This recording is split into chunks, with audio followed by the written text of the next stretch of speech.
Hello, and welcome to week 4. Is this week 4 of my 5-week reading challenge? Oh my goodness. This is my busiest week for Christmas, other than I think this is busier than Christmas. I'm so busy this week. So we're doing 3 this week, and it's sci-fi, which is cool. I like sci-fi. I do. I haven't read a ton. I read Ender's Game. I don't think I finished it, but I think I read like the first 7 books. Sometimes I get sci-fi and dystopian kind of mixed up. I would call the Chrysalids sci-fi, right? Heck, I might even call The Giver sci-fi. And that's one of my favorite series, but it might be not sci-fi. So that's what this week is. Like I said, I'm very busy. It's Tuesday today already. I read a little bit before bed last night, my first book of the week. Maybe I'll just show you what it is. I'm starting with I Cheerfully Refuse by Leaf Anger, and I am 10 pages in. And then I got really tired, and then I stuck a sticky note at the halfway point, hoping to get this far tonight. It's not looking good. I have a lot of chores to do, first of all. This is not available on audiobook from my library, and I don't have any Spotify minutes left, so I can't even choose to do the audiobook. I don't know. So I don't really know what this book is about yet. Only 10 pages in. We've met the main character and his wife. I don't remember either of their names. I think her name is Lark, which is actually really cool. It sounds like she's a bookseller, and she has brought back a book to the house called I Cheerfully Refuse by an author, and this is the only book by this author they haven't read yet, so they're very excited to read it, but neither of them have yet. It's very dystopian right now. I think we're definitely far into the future because they're talking about different laws than what we have and people running away and everybody moving north.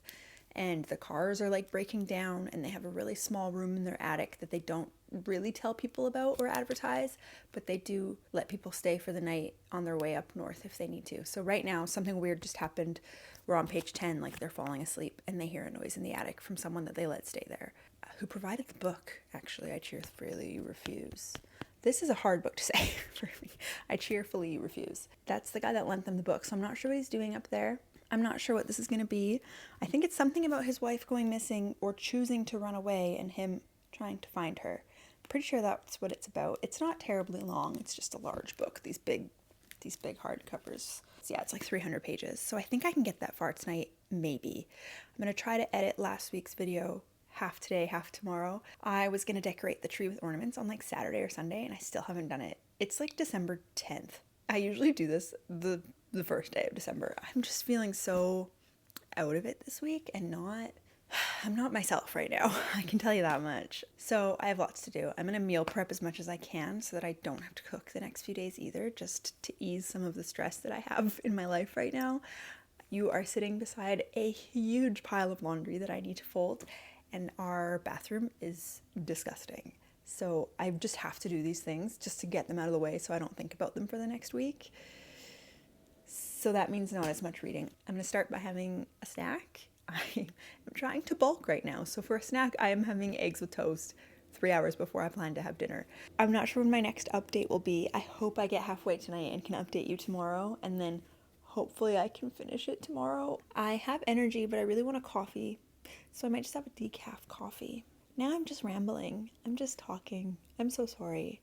This is... Welcome to week 4. I'm not in a slump. I want to read, but I have all of these things I have to do. I'm feeling spread very thin this week. So I'm glad it's 3 books, because I think on average before I started doing this, I read like 2 to 3 books a week. So that's fine. I also don't really leave my house though, and this week I have to for fun stuff. Like we have a Christmas party on Friday, and then we're going to the Nutcracker on Saturday. We're driving into Vancouver, which is quite a drive. We're going with our friends, and then we're going to kind of make an afternoon and an evening of it. You know, drinks and dinner. We're going to try a new sushi place. So I'm excited. It's all good stuff. I just am such a homebody, and I'm not mentally in a great space right now. So I have to keep convincing myself that it's fun stuff. Anyway, that was maybe TMI, but wish me luck. Hey, it's a long time later. I think I filmed my first clip Tuesday, and now it's Sunday. And I haven't finished another book. I'm a bit behind. The beginning of this week just felt like a lot. Like I'm not maybe in the best place mentally right now.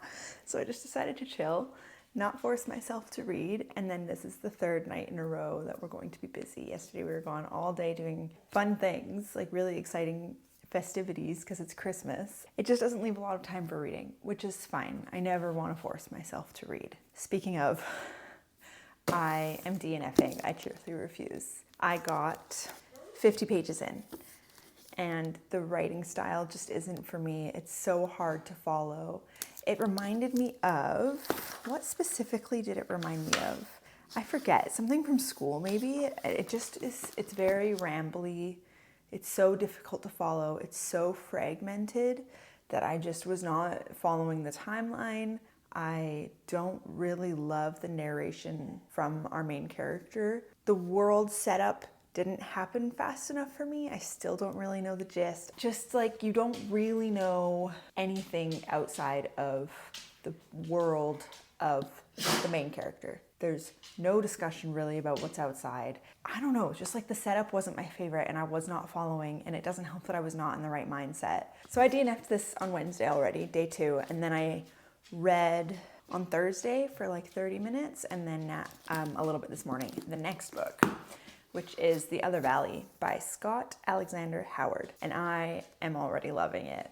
So I'm 40 pages in, and this book reminds me of The Giver, which is one of my favorite books. I reread it every couple of years, the whole series. The setup just is very similar, where you come into this world that feels very small, but it is set up well, and then things change from that because you're still getting it from the main character's point of view, but there's enough background supplied that I think I can picture things. And you think you're in this idyllic world where they have these set rules that all of the community have to follow. Like in that way, it's very similar to The Giver, which I love. But then there are so many differences. I'm only 40 pages in, so I don't know everything yet, but it's good already. I forget her name. Odile. I'm going to pronounce it like Odile. Is 16 years old, and that is when they get placed into their careers, which is also like The Giver. They have a little bit more say in this, I think. Not really. It's kind of, these are the career paths you have to choose from. And we learn really quickly that her mom wants her to work for the government, which they call the consul. Conceals, I'm going to call it consul. Things are very reminiscent of French language in this, which is really interesting. So you find out really quickly that they're in this valley, which it starts off, you picture it really small, but I think it's actually quite a bit bigger than I thought.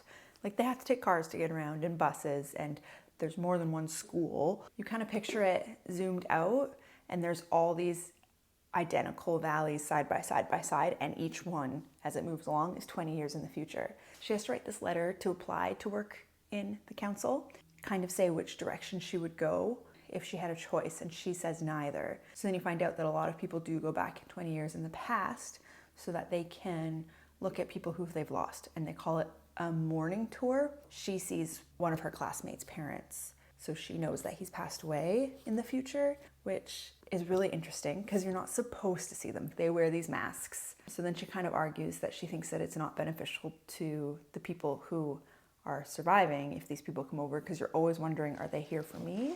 You learn right away that her dad committed suicide when she was really young. So she's like, I would never go back to see him because I don't need that closure, but some people do. It's really interesting concept for a book. I'm actually super interested to see what happens and what the plot twist will be, because I have no idea what kind of a plot twist you could put into this book. Like, clearly she's moving. Clearly she's going to go to another valley. My problem with these books is I always want to know the first one, and I don't think I'm going to get that. I think it's just going to be, this world is what it is, and I'm not going to know the first valley and how the decisions are made. I don't know. Time travel is just such an interesting concept always, because the questions there are crazy. Anyway, so I don't know much else yet. Like I said, I'm not that far in. There's no quotations, which this is the first book I've read without quotation marks, and I thought I would hate it more than I do. It's still very clear to me when it's people talking, and it's actually, her inner dialogue is so prevalent that you feel like she's reiterating that the person said this, not that they are literally saying it in that moment. It feels like she's always reminiscing back on her day more than she's living in the moment. I do hate the pages. It's like that old book type pages, and I bought this one, so I'm stuck with it, but they're not my favorite pages. So I'm not gonna finish this today. We have plans tonight. It is 1:30. I'm gonna eat some lunch and then I'm gonna read for about an hour. Then I'm gonna take these guys out for a walk. Then I'm going to read some more and then we have people coming over at 6. So I will not be reading for the rest of the day. And then the work week starts again. I'm not gonna force anything. I have some ideas for other videos if I don't finish books as fast as I want to for this set concept. You know what? I don't even think I checked if the library has this on audiobook. Okay, it's on audiobook. So I'm gonna get it on the audiobook so I can listen while I walk the dogs. I can listen while I make dinner. We'll see how it goes because obviously the narrator matters. Hello, just finished my little evening dog walk, hence the get up. It's still quite cold. My fingertips are so cold. It's 4 degrees out, so no snow yet though. Yeah, I listened to the audiobook the whole time and a little bit more last night. It's just the next day from when I last filmed. But I didn't listen too much at work today. I wasn't doing jobs where it actually was feasible to be listening to an audiobook and retaining any of the information. But I am about halfway through now and I'm hoping to finish it today. Feasible depending on how my evening goes. I am just planning on cleaning all night and doing laundry and I didn't bake yesterday, so I'm gonna do that. I'm kind of at the point where I'm liking the book, but I'm not loving it. And I think if I stop at this point, it will be difficult for me to want to continue. I just started part 2. It just happened as I was coming in the door. They don't tell you how long it's been since part 1, but then she says something about being in her mid-30s. So you realize it's like 20 years later because she starts at 16. So that's weird. I wish it just said like 20 years later. There are no surprises yet. At this point, it kind of feels like they introduced us to all of the characters in the first half just to kind of not reference them again. Yeah, I'm unsure how I feel. I did not think it was going to jump 20 years. I will say listening to the audiobook is better than reading it for the quotation parts because the narrator does do a little bit of a different voice, so you don't miss the quotations in the audiobook. Like it feels like they're there. Yeah, it's not my favorite. I forget what I said already, but like she's gone through this vetting period for the, what do they call it? Connoisseur? I don't remember if that's the right word. She's gone through the vetting period. That's what she was doing at 16 years old. And then her friend disappears, the one that she knew was going to, and then it jumps 20 years. So that's lovely. I think that there were things that you were supposed to expect to happen that didn't. The characters that maybe you don't love, it's obvious that you're not supposed to like them, which is fine. I think I just prefer a book sometimes, especially like this feels very much general fiction but set in a sci-fi world. So I wish that they let me discover that on my own instead of being like, this is the person you're not supposed to trust. Like the whole time she's trusting Joe and you're saying to her, like, what are you doing? This is not going to end well for you. You're kind of thinking, how dumb are you? Because you're supposed to be really smart. But is she supposed to be smart? Because there are also times when it's like, she says to people, you just think I'm smart because I'm shy, but they're not mutually exclusive. I actually relate to this main character a lot. Just in like how she feels, not specifically right now, but maybe as I did at 16 as well, just like how she feels in relation to other people and left out sometimes and very shy and isn't sure what to do about peer pressure. And there's a few things where I've been like, oh, I totally would have related to this in high school. And some of the drama does seem very high school and then other stuff seems super deep. So it kind of, other than there being valleys around them, it just feels like a normal world. I was hoping for a little bit of stuff that was different. I'm not sure, but it's not like a Big Brother situation where everybody knows everything, which I kind of expected it to be. But that could change. Maybe I don't know yet if it is. Anyway, I feel like there's not much to explain because it's just she's living her life, doing the job that they told her to do, and that's kind of it. I'm not sure if she's gonna try to escape. At this point, I'm thinking that's probably what's going to happen. She's currently working close to the border, so I'm wondering if that's going to play a part in it, right? Because if she knows the ins and outs and the goings on. For now, I am just going to feed these guys dinner. Hopefully I'll update you tomorrow with a completed book that I, at this point, think will be about 3.5 stars. We'll see if it goes up. Just about to go to work, but popping on to say I have a little under 2 hours left of the audiobook.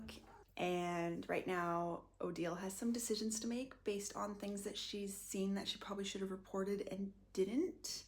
It's exactly 20 years after when she met Edmé now, her friend who passed away. So she knows that it's about to happen again in the past. So she has some decisions to make. And part of me thinks she might just keep the status quo and things will keep going this way forever. I'm not sure. So I'm excited to see what happens. It's good enough that I'm curious about the ending. It's not good enough that I feel any connection to any of the characters. I actually don't really like anybody and I don't really care about any of them. And so that is a bit challenging. So I'm not sure if I'll finish it at work today or if I'll listen when I get home and do some more chores. Anyway, I'm just putting on my shoes. I'm gonna head out. Don't think I'll listen in the car. I need a little bit of a break. I listened until I got ready, but that's it. If you need to learn one thing about me, I'm an outfit repeater, okay? You're gonna see the same clothes, maybe multiple times in one video or multiple videos in a row, because I find something I like and I wear the shit out of it. I finished The Other Valley last night. Why didn't I finish it the night before? Oh, I was gonna finish it at work on Tuesday and I had the worst work day of my life, so didn't do that. It's such a bad day at work. And then Wednesday morning, I just kind of finished it and powered through some work things. So I finished this at work. I'm gonna go ahead and say that I regret reading it. I really thought the end would bring it full circle and that I had like some expectations for it and it didn't reach them. And part of me thinks it might actually be the writing's fault and not the story itself. A plot of multiple cities in a row and each one is 20 years after the other, and you know what's going on 20 years in the past once you hit every 20th birthday because you're like, I was there, I lived it. The potential was huge with this book and it just did not live up to the potential. I never cared to root for any of the characters. Things were so long-winded and slow. The ending was good. I don't think it's possible to ruin it because not enough happened to be like, oh my God. A little bit happened where they kind of explain the process of the butterfly effect, I guess. When one thing happens in one world, what changes in the other. I was really looking forward to this one. I think that the idea is wonderful and could go so far and you could do so much with it. And it just didn't hit for me at all. You just kind of follow her day to day for a lot of this book. And her day to day is not that exciting. She's mostly walking parole around a boundary. Like, I just didn't love it. I didn't like it. And in the end, I'm giving it 2.5 stars. You know what? I'm giving it 2 stars. I hear that half and I'm like, it's not half of 5. It's less than that. This is a 2-star book to me. So far for sci-fi, we're 0 for 3. And that feels really shitty. This feels like the worst commitment ever. So throwing that to the side, the next book I'm reading, I have very high expectations for. And that is dangerous on its own because it's people who I watch on YouTube and I enjoy the books that they enjoy have loved this book. I'm reading The Ministry of Time and I am excited. I don't know at all what it's about. I haven't started yet. I'm gonna hopefully start today and I'm looking forward to it. It's Saturday, the Saturday before Christmas. I do have to work Monday and Tuesday, so I'll be working and getting up in the living room and waking Zach up. I just had to come on because I just started The Ministry of Time today and I can't put it down. I have finally found a sci-fi book that I just want to keep reading. And I think it's the writing. The writing makes all the difference. And that's actually all. Because if the writing in The Other Valley was the same as The Ministry of Time, I would have enjoyed it so much more. I don't know what it is. I mean, they say write what you know, and you can tell that the author knows a lot about her character. I think her main character is based... Hi. Come sit with Mom. Are you here for the cat or are you here for me? I think that her main character... We're not chasing the cat though, right? Are you going to go down or are you going to settle? Yeah? Hi. I think that her main character is based a lot on herself. We don't know the main character's name though. There's only one reference to her name and it's the fact that someone pronounces it correctly, which I think is a very interesting thing to do. This is chapter 1, first page. The interviewer said my name, which made my thoughts clip. I don't say my name, not even in my head. She'd said it correctly, which people generally don't. That's the only reference to her name. So I'm not sure if people are using a nickname, but we don't know that either. It's very interesting. Anyway, it's a wonderful book. I am now just about to start chapter 3, which is page 67. These are long chapters, by the way. You kind of have to be in it for the long haul, which I am. And I have so much to do today, but I just want to keep reading, and I can't. I don't even know how to describe what it's about. So our main character, I hate that I don't have a name for her. No, I feel like I know too much about her to not give her a name. Anyway, she gets a job in this top secret branch of the government in London.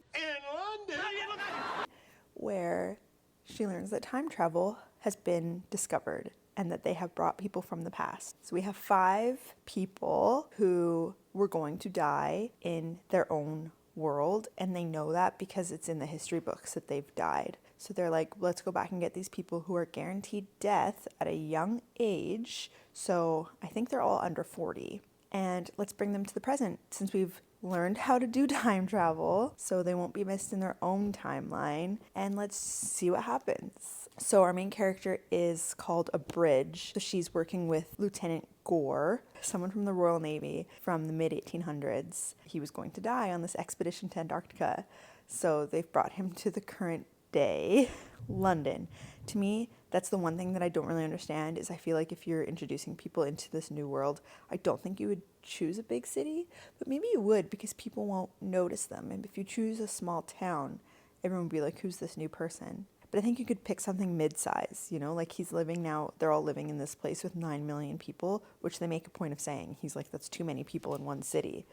How are you allowing this? Which kind of sparks the conversation of immigration, which is interesting. All right, I'm going to hide that.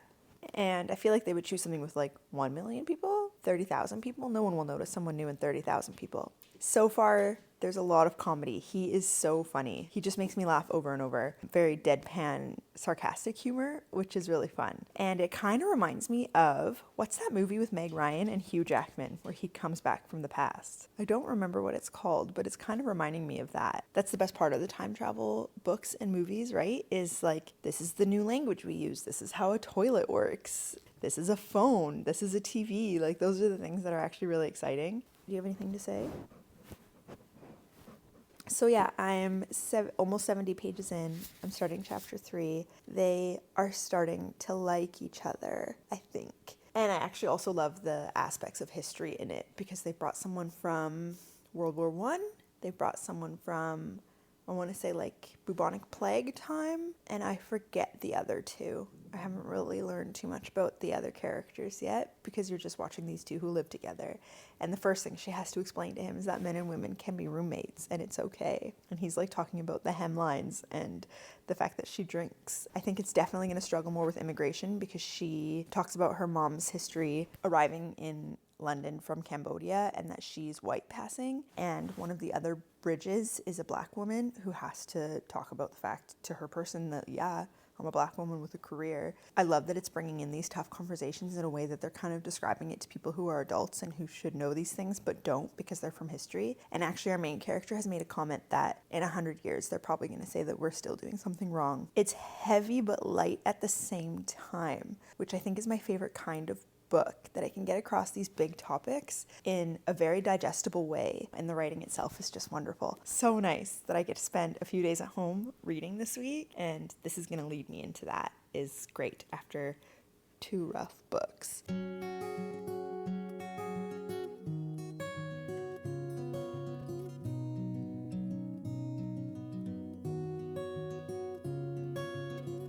Finished The Ministry of Time about 2 days ago, I think. It took me like a week to get through, which I think is too long. I think I should have read it faster, which is fine. It was the week of Christmas. That's just how life goes. That also means it took me about 2 weeks to read 3 books, which, Merry Christmas. I guess that's what happens, right? You spend time with the people you love and your hobbies kind of go out the window. I think I talked to you guys just under halfway through. I don't remember what I said because, like I said, it was about a week ago. I mostly noticed that in a lot of books you read, you guess at the foreshadowing and you're like, is this going to be important later or is this just to throw us off the scent?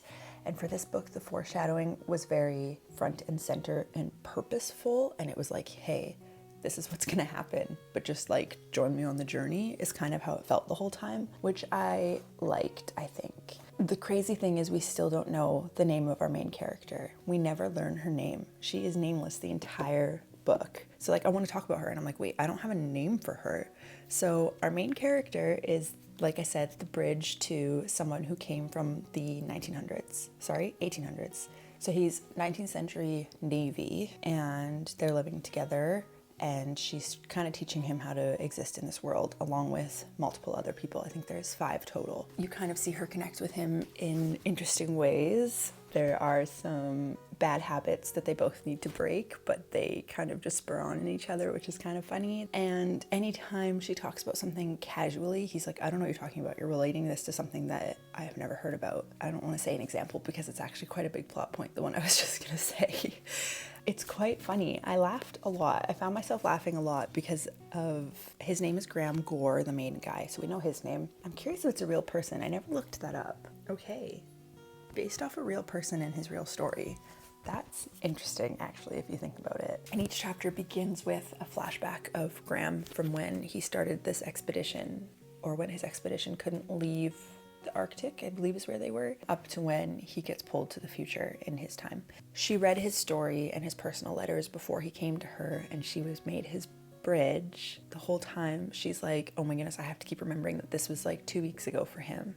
And these people who died were people he knew. It wasn't just this historical expedition that I'm reading about hundreds of years later. So that was putting it kind of into perspective over and over, and not in like an annoying way, but in a good reminder way that when you read about history, they are people. And the whole book was comparing these expats coming from the past to current London, and the fact that they were all white people from London who were brought back to the present, and that her and one other Black woman were the only people working there who had a different history than everyone else. And it was comparing her mom coming from Cambodia a lot of the time as an immigrant and being treated worse than these white expats from hundreds of years in the past, because life hasn't changed that much. And because he was a Navy officer, a lot of his life was finding new territories for the English. So it just is interesting and kind of puts lots of things into perspective, and it really gets your brain